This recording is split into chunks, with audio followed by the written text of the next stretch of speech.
Another day, another new hat. All right, so there's gonna be a lot of winners and losers out of all the things that are happening. And this is not to be a negative, and I don't want anyone losing, but there's no participation trophies in paying your rent. But I wanna talk about how you and me and hopefully everyone can be a winner after this chaotic time that's still happening, is gonna be happening from so many times to come. Especially if you're in a business or if you're starting a business. Even for ourselves, we're trying to figure out how do we get on the winning side, because there is a wealth distribution happening right now. And what's happening is a lot of the wealth is going to certain companies, as you're noticing, maybe even Blue Apron. I don't know how that's happening, but Amazon is doing well. Walmart is doing well. Essential food products like this Valley Food Storage is doing really well. So the question is, are you part of the essential winners or are you a part of the losers? And there's things that we can do about it. So there's gonna be a lot from this event. And especially in your business or something you're working on, you really got to think about, is this an essential thing that people are going to need? Especially during a hard time, right? Are they going to still need banks? Are they going to still need food? Are they going to still need services? Because I'm sure a lot of you, I was talking with my friend Anuj yesterday, and he's like, yeah, I looked over my bills, I cut all the non-essentials, and that's what a lot of people do, and that's on the loser side. But a lot of you, especially if you have an online business, you're probably keeping your hosting, you're probably keeping your emails, you're probably looking for more affordable solutions or reducing solutions that you have. And so there's a lot of things that are on the loser side, which are nots, and they're not nice to have. So they're non-essential. It doesn't mean that you can't fix that or adapt in this modern world. Paul Graham put out something where this is a great time where there's everyone at home, you're restricted, and it's an opportunity to go create things or solve for things right now. So don't just take if something's not nice to have in your business, you can adjust that. So a few of the things to become a winner and what I'm working on in our company at Sumo Group and AppSumo and HallDrop is working on to stay winners at the ramifications of this, because this will get resolved.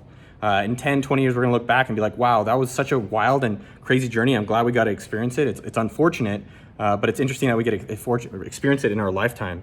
So first off, in terms of being a winner and loser, this is the biggest thing that I've noticed is that you've got to just go have some quiet time.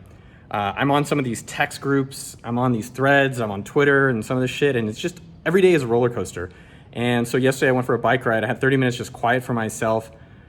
And I just was like, fuck, finally I can just think for myself, because it's so hard with all this different information going on and all the different things. I got a text this morning about we're gonna be, the government and all this crazy shit's gonna be happening. And I told, it was my fiance's mom, and I was like, just go do karaoke, stay inside, and it should be okay.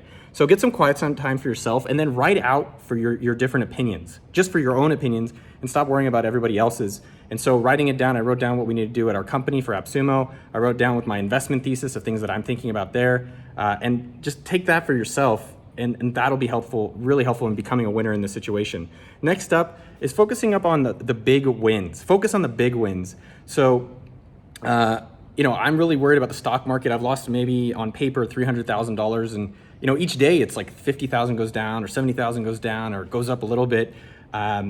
But in reality, my big win for me is our company Sumo Group. That's where I think my wealth and our business and livelihood will be created for years to come and hopefully generations, but I'm distracted with the small things.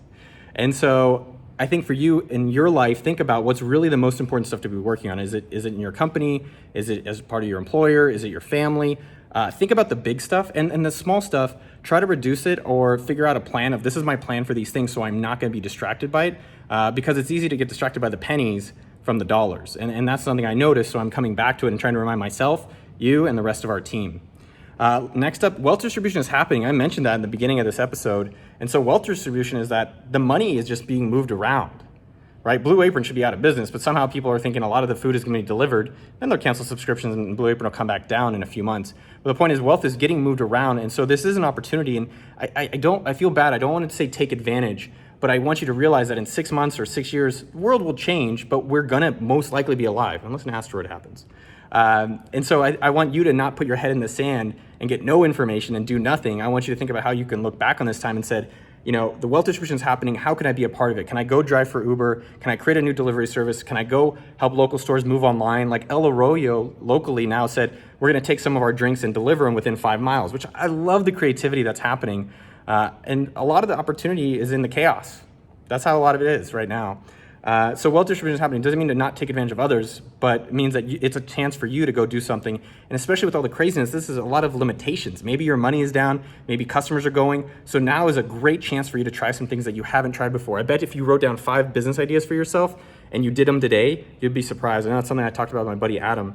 4 more things. 1, the world's gonna return to normal. The world will return to normal. There's gonna be adjustments. Maybe We're not doing as much gas. Maybe we're flying a little less. Maybe not as many people go to Carnival cruises. Maybe people are eating at home. Maybe we're not working at offices. Look, this office is empty. I just came to make this quick video to show, like, there's no one here, but we're still paying $40,000. So I think there's a world where more companies like ours are going to be like, it doesn't make sense to have this large space, but maybe we have a space where we can meet once a week while we work from home and save money, and maybe we help pay people's rent or pay people's mortgage instead of this expensive office.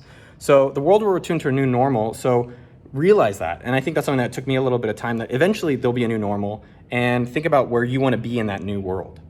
Another thing is that you got to act immediately. So I want you to act immediately, but plan for tomorrow. So it's a little contradictory, but this is what I'm thinking, is that you got to act now because some things are happening. I mean, the world is moving insanely quick. Besides the virus and the stock market, the business changes are just happening so fast. It's phenomenal, and I love it. But you got to move quickly in your stuff, but also write down and have a plan. It will come back in 6 months. We will be flying again. People probably will be on cruises or some form of that thing.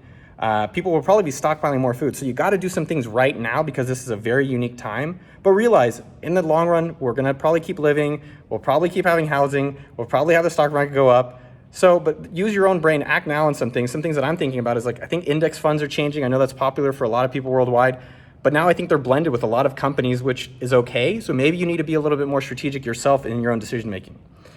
Two other things. So surviving or thriving. So that's something I've just a mantra, and something I'm thinking about a lot for myself, is that I think for a lot of us, if you don't have money, if you're worried about your rent, if things are tough, which is happening for a lot of people, you're in survival mode.